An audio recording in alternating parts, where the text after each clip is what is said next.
Hi viewers, welcome to our channel. Present మనతో పాటు దాము బాలాజీ గారు సీనియర్ జర్నలిస్ట్ ఉన్నారు. వాటితో ఒకసారి మాట్లాడదాం. సార్ నమస్కారం సార్. నమస్తే. సార్ అమెరికాలో ఇండియన్ విద్యార్థులు అరెస్ట్ అయ్యారు సార్. సో ఇప్పుడు ఇది చాలా వైరల్ అయిపోతుంది. చాలా మంది ఇండియన్ విద్యార్థులు అక్కడ ఇప్పుడు ఒక భయంతో అయితే ఉన్నారు. అంటే పెద్ద ఎత్తున అరెస్టులు జరిగే అవకాశం ఉందని కూడా చెప్తూ ఉన్నారు. మరి ఎందుకు అరెస్ట్ అయ్యారు? ఎందుకు అరెస్టులు చేస్తున్నారు? మరి మిగతా ఇండియన్ విద్యార్థుల పరిస్థితి ఏంటి? అసలు ఎంతమంది ఉన్నారు సార్ అక్కడ? అమెరికాలో ఇండియన్ విద్యార్థులకు చాలా కష్టాలు ఎదురైనట్టు తెలుస్తుంది. ముఖ్యంగా టెన్షన్‌లో బతికే పరిస్థితి ఏర్పడింది. ఎందుకంటే మనకు తెలుసు, అమెరికాలో చదువుకోవడానికి వెళ్ళి అక్కడ ఏదో ఒక పార్ట్ టైమ్ జాబ్ చేసుకొని ఇక్కడ అప్పులు చేసో లేకపోతే ఎడ్యుకేషన్ లోన్ తీసుకుని ఎక్కువ మంది వెళ్తారు. సో అక్కడ పార్ట్ టైమ్ జాబ్ చేసుకుంటూ అప్పులు తీర్చుకొని తమను తాము అక్కడ తమ ఖర్చులు తాము చూసుకుంటూ మెల్లగా ఉద్యోగాలు చూసుకోవడం అనేది ప్యాటర్న్ అనేది ఎప్పటి నుంచో జరుగుతుంది. కానీ ట్రంప్ వచ్చినాక పెద్ద ఎత్తున ఇమ్మిగ్రేషన్ వాళ్ళని అక్కడ వలస వచ్చిన వాళ్ళని అందరినీ కూడా పంపించేస్తున్నాడు. అక్రమ వలసదారుల మీద ముందుగా వేటు వేసి మన ఇండియన్కి సంబంధించిన ఇల్లీగల్ ఇమ్మిగ్రెంట్స్ని కూడా సంకెళ్ళు వేసి మరీ డిపోర్టేషన్ అనేది చేశారు. అట్లాగే లాటిన్ అమెరికాలో చాలా దేశాలు కూడా, కొలంబియా లాంటి దేశాలని సంకెళ్ళు వేసి వాళ్ళని పంపించారు. వేలాది మంది, లక్షలాది మందిని డిపోర్టేషన్ చేయడం అనేది చరిత్రలో ఎప్పుడూ లేని విధంగా ట్రంప్ చేస్తున్నాడు. ఇప్పుడు రీసెంట్గా అంటే నిన్న భారతీయ విద్యార్థులు అరెస్ట్ అయిన వీడియో ప్రపంచవ్యాప్తంగా వైరల్ అవుతుంది. ముఖ్యంగా ఇండియాలో అది భయాందోళనని క్రియేట్ చేస్తుంది. అంటే తమ పేరెంట్స్ అంతా కూడా ఆందోళనలోకి వెళ్ళిపోతున్నారు. మన విద్యార్థుల పరిస్థితి, మన పిల్లల పరిస్థితి ఏంటని. సో అసలు అక్కడ ఏం జరుగుతుంది అమెరికాలో, అసలు విద్యార్థులు మన వాళ్ళు ఎంతమంది ఉన్నారు, వాళ్ళకున్న వీసాలు ఏంటి, వాళ్ళు అక్కడ ఎటువంటి ఇబ్బందులను ఎదుర్కొంటున్నారు, ఇప్పుడు ఫ్యూచరు ఎలా ఉండబోతుంది, ఈ విషయాల గురించి మనం మాట్లాడుకుందాం. నిన్న వాళ్ళని అరెస్ట్ చేసింది ఐస్ అంటారు. ఐస్ అంటే immigration and customs enforcement department అని. అది బాగా పాపులర్ అయింది ఈ మధ్యకాలంలో. దాని పేరు ఐస్ అనమాట. అట్లాగే కస్టమ్స్ అండ్ బోర్డర్ ప్రొటెక్షన్ అనేది సిబిపి అని ఇంకొక ఫోర్స్ ఉంది. అట్లాగే డిపార్ట్మెంట్ ఆఫ్ హోమ్లాండ్ సెక్యూరిటీ ఉంది. ఈ రకరకాల ఫోర్సెస్ ఇమ్మిగ్రేషన్, ఇల్లీగల్ ఇమ్మిగ్రెంట్స్ మీద, లేకపోతే ఒక పర్పస్లో వీసా తీసుకొని ఇంకొక పర్పస్లో పనిచేస్తున్న వాళ్ళ మీద పెద్ద ఎత్తున క్రాక్ డౌన్ అనేది మొదలైంది. సో ఇది నిన్న జరిగింది వచ్చి మిన్నసోటా అనే ఒక స్టేట్ ఉంది. మిన్నసోటాలో సెయింట్ లూయి పార్క్లో ఒక ఇండియన్ రెస్టారెంట్లో పనిచేస్తున్న ఇద్దరు విద్యార్థుల్ని ఈ ఐస్ డిపార్ట్మెంటు నిన్న అరెస్ట్ చేసింది. ఆ వీడియో వైరల్ అవుతుంది. సో ఎందుకు వీళ్ళని అరెస్ట్ చేశారు ఇండియన్ విద్యార్థుల్ని అంటే, అక్కడ ఏంటంటే గత డిసెంబర్ నుంచి కూడా, లాస్ట్ ఇయర్ డిసెంబర్ నుంచి కూడా ఈ ఐస్ అనేది ఆపరేషన్ మెట్రో సర్జ్ అని ఒక ఆపరేషన్ని చేపట్టింది. దాదాపు 2 నుంచి 3,000 మంది అక్కడ ఈ ఐస్ డిపార్ట్మెంట్ వాళ్ళు, మిగతా నేను చెప్పిన హోమ్లాండ్ సెక్యూరిటీ కావచ్చు, కస్టమ్స్ కావచ్చు, వీళ్ళందరూ కూడా 2 నుంచి 3,000 మంది అక్కడ తిష్టవేసి అక్కడ గాలింపులు అనేవి చేస్తున్నారు. ప్రధానంగా అక్కడ సోమాలియా పాపులేషన్ ఎక్కువ ఉంది. దాదాపు 76,000 మంది సోమాలియా పాపులేషన్ అక్కడ ఉన్నారు. వాళ్ళని ట్రంప్ కూడా మొన్న కూడా దే ఆర్ గార్బేజ్, ఆ గార్బేజ్ అని క్లీన్ చేయండి అని కూడా చెప్పాడు. సో ఈ సోమాలియాలో ఎక్కువ మంది అక్కడ నుంచి వచ్చి ఇల్లీగల్ ఇమ్మిగ్రెంట్స్గా ఉన్నారు. గత మొన్న 2025లో 500 మంది సోమాలియన్స్ని అరెస్ట్ చేశారు. ఇంకొక 2,500 మందిని గుర్తించి వాళ్ళకి మార్చి డెడ్లైన్ పెట్టారు. 2026 మార్చి లోపల వాళ్ళు దేశాన్ని వదిలి వెళ్ళకపోతే వాళ్ళని కూడా అరెస్ట్ చేసి జైల్లో పెడతామని చెప్పారు. ఈ సోమాలియా ప్రజల అక్కడ పనిచేసే వాళ్ళని ప్రధానంగా టార్గెట్ చేస్తున్నారు. సో విపరీతంగా అక్కడ డే కేర్ సెంటర్స్కి, స్కూల్స్కి, రెస్టారెంట్లకి, చిన్న చిన్న మాల్స్కి పెద్ద ఎత్తున ఐస్ డిపార్ట్మెంట్ వాళ్ళు వెళ్ళి సెర్చ్ చేస్తున్నారు. ఈ సెర్చ్లో భాగంగానే ఇండియన్ స్టూడెంట్స్ దొరికారు. ఇండియన్ స్టూడెంట్స్ దొరికినప్పుడు వీళ్ళ దగ్గర ఏంటంటే ఓన్లీ F1 వీసానే ఉంది. ఇక్కడ ఇండియన్ స్టూడెంట్స్ గురించి చెప్పాలంటే, ఇండియన్ స్టూడెంట్స్ 2024-25 లెక్కల ప్రకారం 3,63,019 మంది ఉన్నారు. ఇది మొత్తం అమెరికాలో ఉండే ఇంటర్నేషనల్ స్టూడెంట్స్లో 30%. అంటే మొన్నటి వరకు చైనా నెంబర్ 1గా ఉండేది. స్టూడెంట్లు ఎక్కువగా చైనా నుంచి వచ్చేవాళ్ళు. దాన్ని మన ఇండియా దాటేసింది. ఇప్పుడు నెంబర్ 1 ఇండియా ఉంది, నెంబర్ 2 చైనా ఉంది, నెంబర్ 3 సౌత్ కొరియా ఉంది.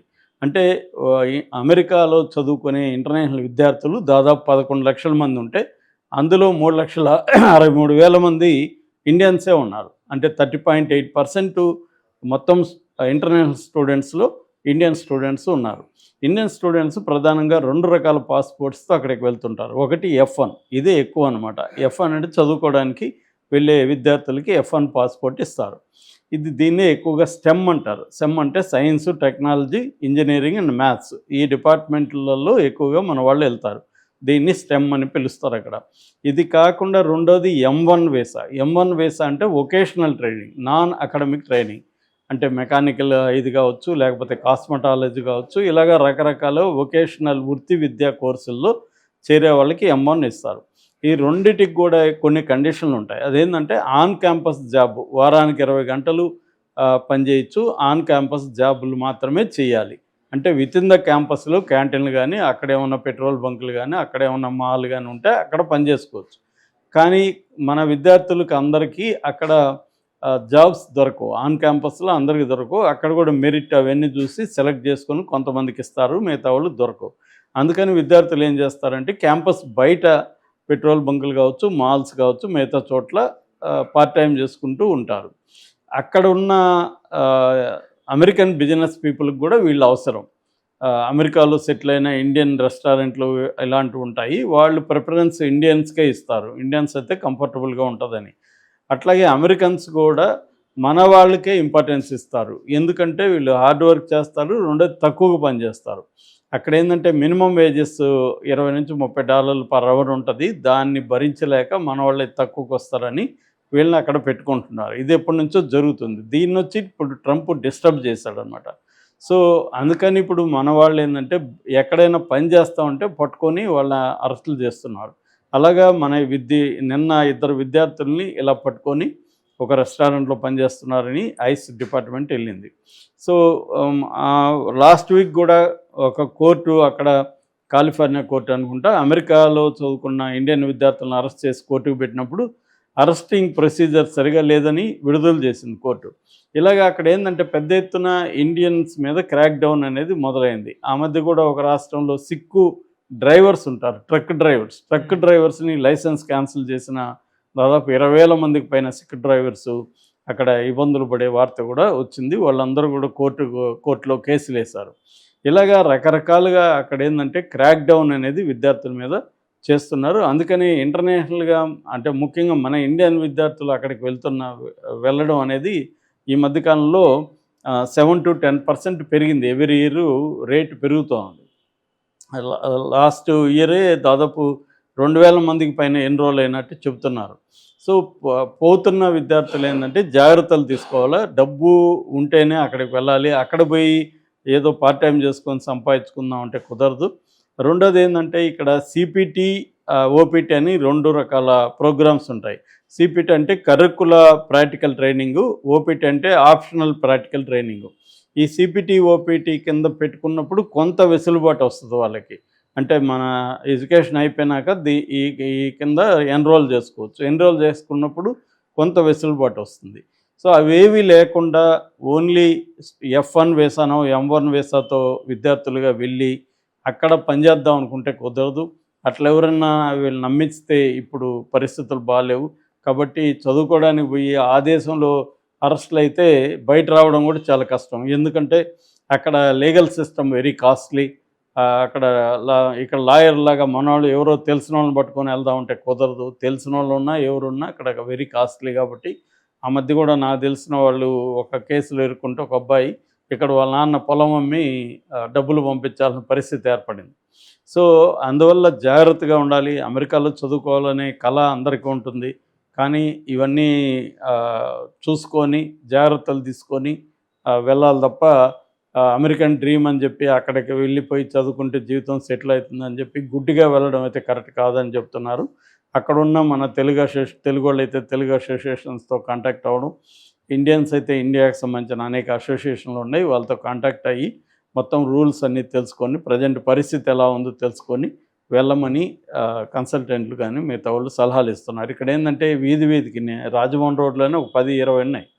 వీధికి వెళ్ళిపోయి వీళ్ళు ఏదో ఒక మాయ చేసి వీళ్ళని పంపించేస్తే వాళ్ళకి యూనివర్సిటీ నుంచి డబ్బులు వస్తాయి, కమిషన్లు వస్తాయి. అందుకని వీళ్ళని పంపించేస్తున్నారు. ఎందుకంటే అక్కడ యూనివర్సిటీలకు కూడా మన ఇండియన్ అనే కాదు ఇంటర్నేషనల్ స్టూడెంట్స్ వల్ల ట్యూషన్ ఫీజులు ఫుల్గా కట్టడం, ఆ తర్వాత అక్కడ లివింగ్ నీడ్స్ కోసం వీళ్ళు ఖర్చు పెట్టడం, అక్కడ ఎకానమీ కూడా ఈ 11 లక్షల మంది విద్యార్థులు ఉపయోగపడుతున్నారు. అమెరికాకు కూడా అది హెల్ప్ అవుతుంది. కానీ ట్రంప్ ఏంటంటే అతను ఎన్నికల్లో హామీనే అది చేశాడు. ఇమ్మిగ్రేషన్ వల్ల అమెరికన్స్కి జాబ్స్ లేకుండా పోతున్నాయనేది ప్రధాన ఒక మోటోతో ఆయన గెలిచాడు. కాబట్టి ఇమ్మిగ్రేషన్స్ మీద పెద్ద ఎత్తున చేస్తున్నాడు. ఇప్పుడు ఐస్ మీద కూడా చాలా తీవ్ర వ్యతిరేకత అమెరికాలో కూడా వచ్చింది. ఎందుకంటే మొన్ననే అక్కడ ఒక జనవరి 7వ తేదీ ఒక సిటిజన్, యుఎస్ సిటిజన్ని, రీనీ గుడ్ ఆమె పేరు. ఆ వీడియో నేను కూడా చూస్తాను. భయం వేస్తుంది ఆ వీడియో చూస్తే. ఆమె వెహికల్ ఆపమన్నాడు, ఆమె భయపడి వెహికల్ ఆపకుండా కొద్దిగా ముందుకెళ్ళింది, అంతే ఇమీడియట్గా కాల్ చేశాడు ఈ ఐస్ అతనే. సో అది ఆమె స్పాట్లో డెడ్. ఆమెకి చిన్నపిల్లలు ఉన్నారు. అది దాని తర్వాత పెద్ద ఎత్తున వ్యతిరేకత వచ్చింది. మొన్న CNN ఒక సర్వే కండక్ట్ చేస్తే 69% అర్బన్ అమెరికన్స్ ఈ ఐస్ వల్ల మా జీవితాలకి భద్రత లేదు అన్న ఇది చెప్తున్నారు. ఎందుకంటే ఒకప్పుడు ఐస్ దగ్గర పవర్ఫుల్ వెపన్స్ ఉండేవి కాదు. ఓన్లీ ప్రజల్ని ఏమన్నా అటాక్ అయితే కంట్రోల్ చేయడానికి ఉండేది. ఇప్పుడు powerful attack, offensive vehicles, offensive weapons వాళ్ళకి ఇచ్చేసారనమాట. అందుకని చిన్న ఇదైనా కూడా కాల్ చేస్తున్నారు. ఆ తర్వాత 14వ తేదీ కూడా వెనిజులా సిటిజన్ని కూడా ఒకరిని కాల్ చంపేశారు. సో ఇది వైలెన్స్ ఎక్కువ చేస్తున్నారు అని చాలా రాష్ట్రాలు కూడా గగ్గోలు చేస్తున్నాయి. అంటే రాష్ట్రాలు ఫెడరల్ నిర్ణయాల్ని వ్యతిరేకిస్తూ కూడా ఉన్నాయి. ఇప్పుడు మిన్నసోటాలో అందువల్ల ఇప్పుడు విద్యార్థులను మన వాళ్ళని అరెస్ట్ చేశారు. సో ఈ నేపథ్యంలో విద్యార్థులు కావచ్చు, మన ఇండియన్స్ కావచ్చు, అత్యంత జాగ్రత్తతో ఉండాల్సిన అవసరం అయితే ఉంది. Okay sir, thank you so much sir.